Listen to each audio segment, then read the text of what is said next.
and I'm going to try and talk about things related to children with Alström, particularly growth, puberty, and diabetes. And for those who can see my slides, I'm going to illustrate with just a few pictures from children's films of some of my favorites that keep me going as well. And I've put a picture of Pinocchio on the top because he was a wooden toy that wanted to be a boy. So I'm going to talk about those as well. So I'm going to first of all talk about growth and puberty in children who don't have Alström.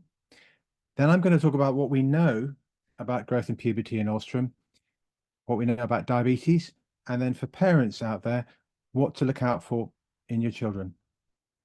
So the first picture I'm going to show is a drawing made by a French nobleman called de Montbéliard. He was a rich aristocrat in the 18th century who plotted the height of his son from birth all the way up to 18 years of age in the late 1770s. And it's really good because it shows that his son, like all children, with Alström or not, grow very fast in the first 2 years of life. They then grow a bit slower over the next 8 to 10 years till they're about 12. And then they have a growth spurt as they go through puberty. And then they pretty much stop growing by the time they get to 18 because the ends of the bones fuse. So I looked up about de Montbéliard, and he was a French naturalist who was really described the patterns of growth in children, one of the first people to do so. But he died in about 1895. So I have a horrible feeling he came to a nasty end in the French Revolution because he died in Paris at that time. I think his son did all right and survived. Now, this is showing the same information, but now the graph is a graph of how many centimeters a year de Montbéliard's son was growing. And it shows that from birth to 1 year of age, he was growing at 22 centimeters a year or 8 inches a year for that year. And then when he got down to about the age of 4, he was going at about 6 centimeters a year or 2.5 inches. And then when he got to 14, he was going really fast again, about 12 centimeters a year. Now, that first period of fast growth is when he was an infant. And then his growth slowed down in mid-childhood. And then it speeded up again when he got to puberty and all his hormones were kicking in. So this is a well-established pattern now that we know that children with or without Alström grow at their fastest in infancy. And that seems to be due to mum's milk or bottled milk, basically food. That's what makes you grow then. And you have to grow really fast because the brain has to grow at that stage. And the brain has to grow pretty much before anything else, simply because the brain will then control your ability to crawl and walk and roll over, etc. And then in mid-childhood, you grow a bit slower from the age of 2 till 10 years of age, but still keep growing. And that is when hormones kick in. So growth hormone seems to be really important at that stage. And then when you get to about 12 to 14, you still need growth hormone, but you also need sex hormones. So that's testosterone and estrogen. And it's the combination that gives you your growth spurt at that point. So this is something that I think some of my friends have always thought was very unfair. Why is it that men are taller than women? Why is it that when boys get to 18 years of age, on average, they're about 5 inches or 12.5 centimeters taller than girls? And what I'm showing on the slide is a growth pattern of boys and girls. And on the left-hand side, these boys get their growth spurt and they end up 12.5 centimeters taller than the right.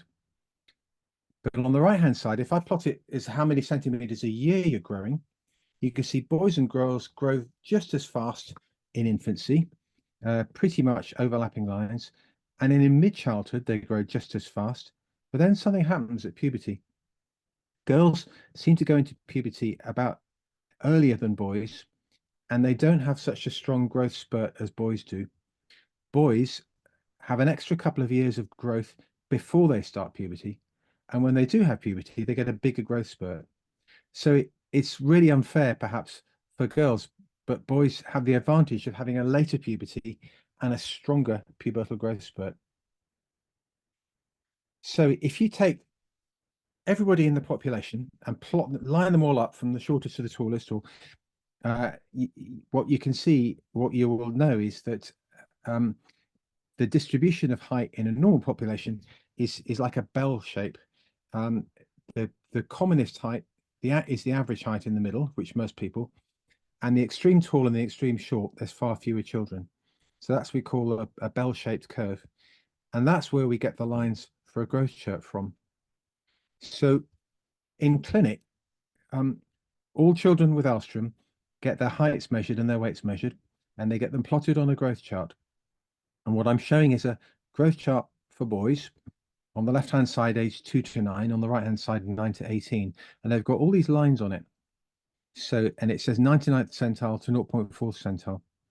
So if you've got a boy who is 12 years old, who's on the 9th centile on his growth chart, that means if you took 100 12-year-old boys, number 1 is the shortest, number 100 is the tallest, then that 12-year-old boy would be number 9 if you line them all up. So he's a normal height, but he's a bit below average. And let's say we had a girl who was 15 and she was on the 98th centile.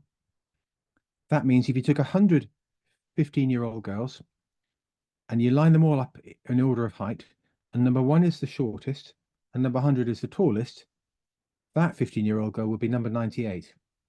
So that's where she would fit. And that means that she'd be a little bit taller than average, but still normal. So these growth charts are really helpful for us to keep an eye on children with Alström and their growth. Something else that we do sometimes in the clinic is do an X-ray of your left wrist. And that is to look at the small bones in the hand. Now, inside your hand, in all your fingers and your wrist, there's over 30 different bones, and they all fuse at different ages. So by doing an X-ray and by comparing to an atlas of thousands of children who've had their X-rays done, you can see whether that child has the bones of a child of their age or the bones of an older child or a younger child.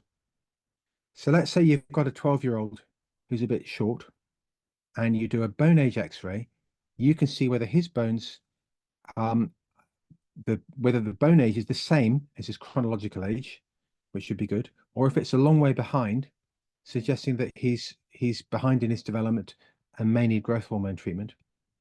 Or if he's got the bones of a 15-year-old, in actual fact, they're too advanced and he may be going into early puberty. These things we do. So the reason why we measure children in the Alström clinics is to try and pick up anything that we're missing in terms of complications that we can treat. So any other disorders, for general health promotion, just to ensure that the child is keeping well generally, and to reassure mum and dad that his growth is normal. And there are a lot of different reasons why, if we might pick up short stature, and I'm going to put a few up. First of all, a child might have been born small for the age at which he was born. So that sometimes happens in premature babies. Sometimes because the chromosomes, the genetic makeup that makes up the child, are disordered. And that a common example is Down syndrome, which most people know of there. There could be another chronic illness, such as a cardiac problem, and that's obviously relevant to Alström. The bones might not have formed properly, so that would be called what we call a skeletal dysplasia. And then I'm just going down to the bottom, an endocrine problem. So that would be a hormone problem, such as growth hormone deficiency. And then genetic, of course, and Alström is a genetic condition. And Alström itself can be a cause of short stature. So I'm going to choose a couple of examples before coming to Alström. And I'm going to show you a picture of a little girl who's just got growth hormone deficiency. That's all. Nothing else wrong with her. And I'm showing a picture of that little girl on the left-hand side before she was treated with growth hormone replacement and 18 months after she was treated with growth hormone replacement. And in the before picture, she's got quite a chubby face with a lot of puppy fat, relatively short arms and legs, and the middle part of her face is not that well developed, quite a sort of a flat bridge of her nose. And after growth hormone treatment, her face looks much more mature. She's lost a lot of that puppy fat. Her arms and legs have actually grown. She's a bit taller from her limbs. And that demonstrates why growth hormone is really important to help people grow. Now, what happens if you have severe growth hormone deficiency? So this is where I put in some of my favorite children's films. And this is a picture that somebody will be able to tell me, hopefully. And if those of you who can see my slides, if you know what the film is and who the picture is of, do you want to write it in the chat? And I'm going to see if anybody writes it in the chat to recognize. Well, on the right-hand side, you can see a girl in a blue dress called Dorothy. And somewhere down there, there's a dog called Toto. And there's little people in front of her. Ah, somebody's put something in the chat. Yes. Thank you, Anne. Thank you, Marie. It's The Wizard of Oz from 1939. And the people in front of her are called the Munchkins. And the Munchkins were recruited because they've all got severe growth hormone deficiency because their pituitary glands don't work very well. And they were lovely people who had taken the part, but they illustrate very well the effect if your hormones don't work. Now, just because I like showing pictures, does someone else want to guess who this is? And not Anne or Marie, please. This is a picture from another film made in 1971. And can anybody tell me the name of this film? And these are men, in this case, because of a skeletal problem, skeletal dysplasia, where the bones haven't formed properly. And these men are very short as well. Now, the only problem is I don't think I can see the chat. So perhaps Anne or Catherine, you can tell me if anybody. Oh, I can now. Excellent. Charlie and the Chocolate Factory. Thank you, Sarah. Absolutely. I think this was Willy Wonka and the Chocolate Factory, but that's exactly it. And these are the Oompa Loompas. And the film was in 1971. And these Oompa Loompas were recruited. In fact, many of them became famous actors because they have achondroplasia or hypochondroplasia, a skeletal dysplasia. Right, so that is the background to growth. What about children with Alström? So there was a really nice report from Jan Marshall from 2005, who looked at or wrote off to 182 people with Alström who all kindly sent in their growth data of their children. And what the picture shows is the growth, a one-off plot of growth for boys on the left-hand side and girls on the right-hand side. And those early lines between about 2 and 12 show that these children with Alström syndrome were growing right in the normal range and lovely growth in that part of childhood. But the lines from about 16 through till 30 show that their average height as adults was below the average. So something happened between children's growth and then final stopping growth. And it sort of gave the suggestion that maybe there's a problem with the pubertal growth spurt in Alström.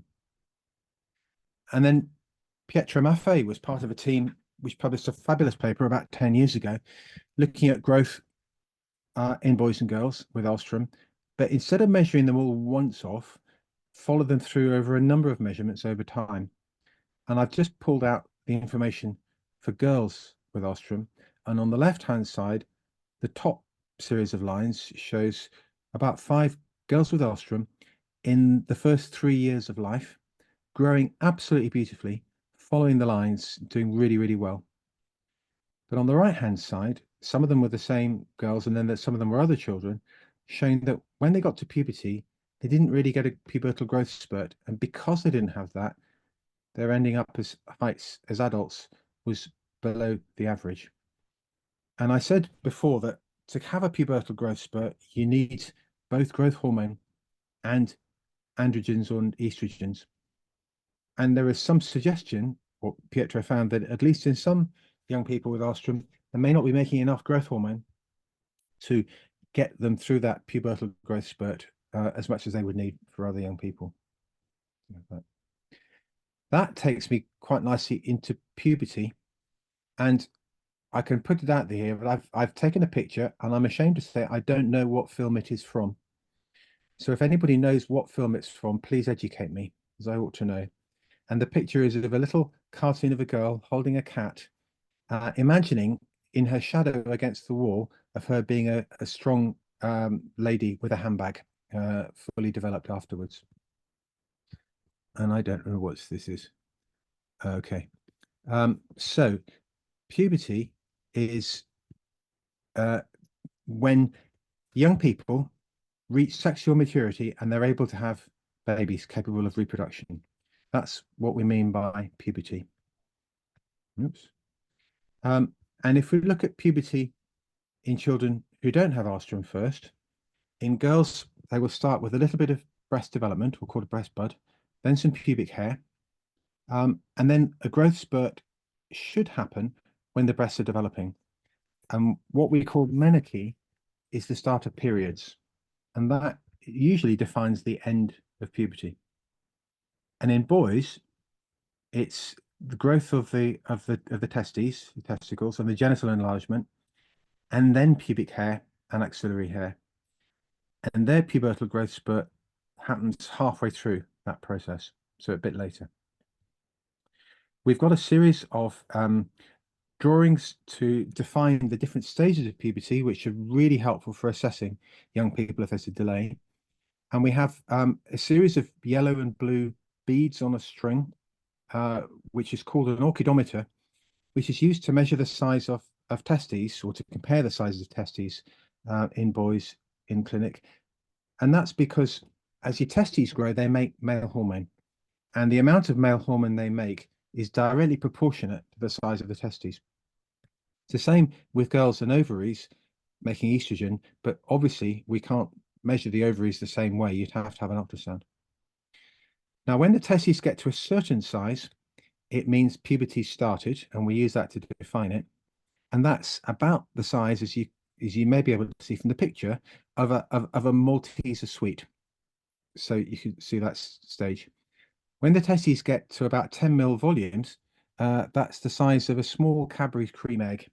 And that's when boys should be growing at their fastest. And when the testes get to the size of a large Cadbury's cream egg, that is when puberty finishes. So we compare all these things to foods, I'm afraid. So girls grow fastest at about the age of 12, and boys grow fastest by about the age of 14. And the average age of girls to have their period. I had one without food yesterday, and it was fine. Okay. I've got another question here. What we know about girls having their periods is that the average age today is about 13. But if you go 150 years ago, it was about 17 or even 18. So if you've read some of the books by the Bronte sisters, in those they describe girls and some girls not having periods until they get to 18 years of age. So the age of starting your periods has fallen over the last 150 years. And we think the main reason for that is improved sanitation. Children, everybody is much healthier today than they were 150 years ago, because we don't, thankfully, have cholera or typhoid or other horrible infectious diseases due to poor sanitation that we used to have 150 years ago. Now, what we don't know is whether the age at which you start your periods is going to continue to fall, or whether it's now settled. And there's some evidence in some populations that the age of periods is still falling. So what we're worried about, or what we're concerned about for any condition, is what happens if you go through puberty too soon. And we call that any sign of pubic hair or breast developments below the age of 8 in a girl or 9 in a boy. And the reason it's important is it means that those young people will stop growing too soon and will end up very short. So if you're a parent of somebody, of a child with Alström, the things we're interested in is there any sign of development under the age of 8 in a girl or 9 in a boy? What about the other side, delayed puberty? And this is my excuse to put up a promotional poster for Peter Pan, who, as you know, was the boy who wanted to stay a boy forever. He never wanted to grow up. And maybe he had delayed puberty, but that's what this next section is about. So delayed puberty is if you're not showing any signs of development by 13 years if you're a girl, or 14 years if you're a boy, or if your periods haven't started when you get to 15 or even 16 years of age. And some people will start puberty okay, but they don't get all the way through without some help, so they don't progress fast enough. What do we know about puberty in Alström? So my colleague, Dr. Melanie Kershaw, and myself, and Dr. Anne Runer, a trainee children's doctor with us, looked at some information last year in 2023 of 28 children who'd been seen in the clinic in Birmingham, now aged between 11 and 20, to see what happens with their puberty. And 18 of those at their last assessment were over 14 years of age, and 10 of them were less than 14 years of age. Most of those had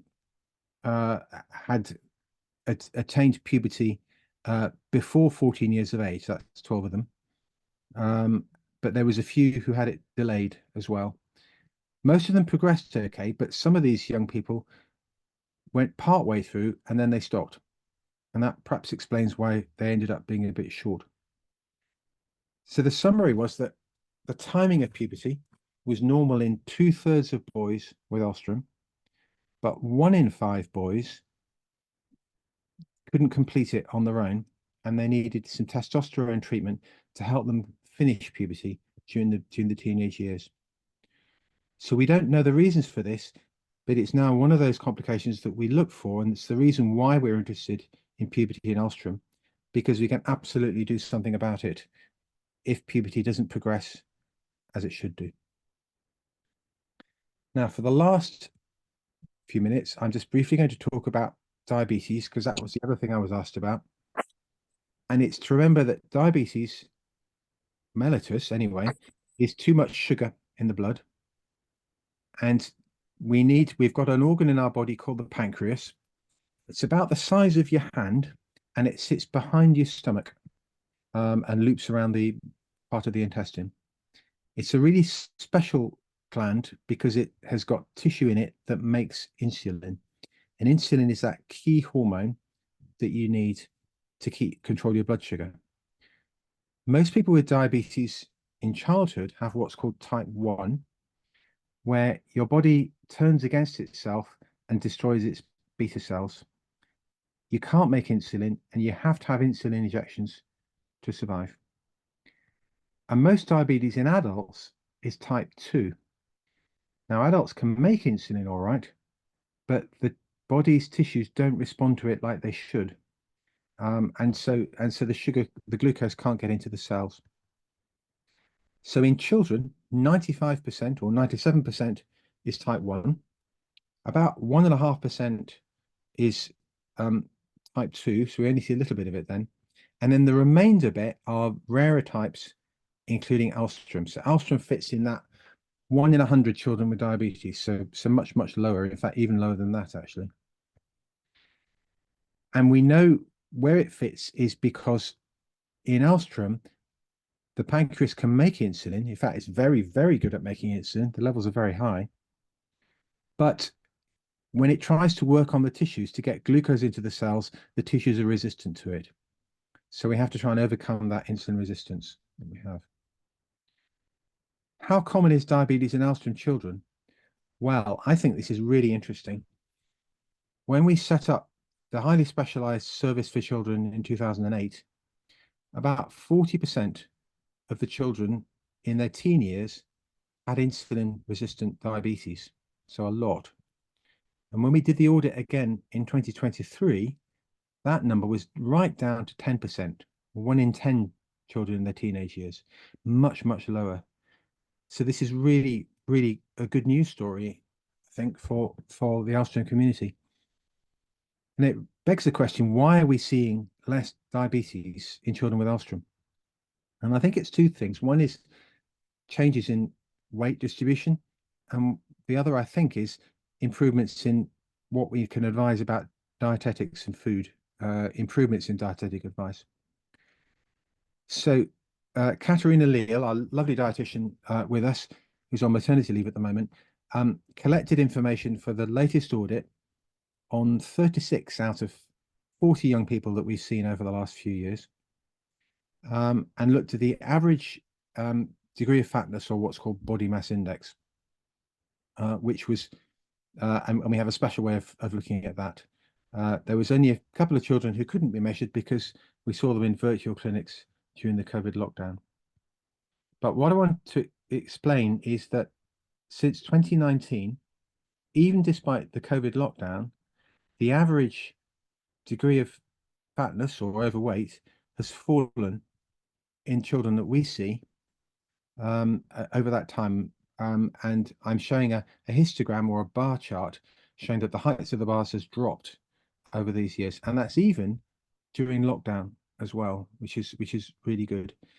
And I think this gradual reduction in overweight or obesity is part of the reason why we're not seeing nearly as much diabetes as we did 15 years ago. So my message for diabetes and parents for that is, what to look out for is what we call the 4 T's.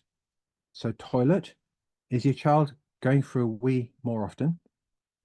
Thirsty, is your child with Alström got non-stop thirst and drinking more than usual? Tired, is your child feeling more tired than usual and got less energy? And thinner, is your child losing weight for no apparent reason? That's what to look out for. So in summary, we do try and work with you and your children to get your child measured regularly, because it's useful to look out for complications we can pick up. Know the signs to look out for of early puberty, late puberty, and diabetes. And I think my overall message is that children are reaching adulthood today with Alström much healthier than they were 15 or 30 or even 15 years ago. And I think that's a great credit to the whole ASUK, the hospitals, the whole service, and the whole community with Alström, because we know more now than we did 30 years ago. And for that, I'll leave you with a picture of my current favorite Disney film, Frozen, which I watched over Christmas. Thank you. Perfect. Thank you very much for that, Tim. And it's kind of so nice to finish on a positive note around the healthiness of, children and young people with Alström. I don't have many questions. I've got a couple of questions for you. The one thing that struck me just listening to Tim is around this kind of the growth of boys at kind of 16, 17. And I just wondered why we then got this kind of cut off into adult services when that young person may not have completed the kind of not into adulthood completely. Do you know what I mean? Yes, I do. I guess what I can say reassuring there is that Tarek Iwat at the moment is preparing a manuscript that Melanie Kershaw and myself have also contributed to address that gap. Those teenagers who are, we don't want them to fall through the gap. So he's actually looking at the data on puberty all the way from 12 up to 24. And that suggests that actually there's quite a lot of young people, young boys who don't make it all the way through and who need testosterone support.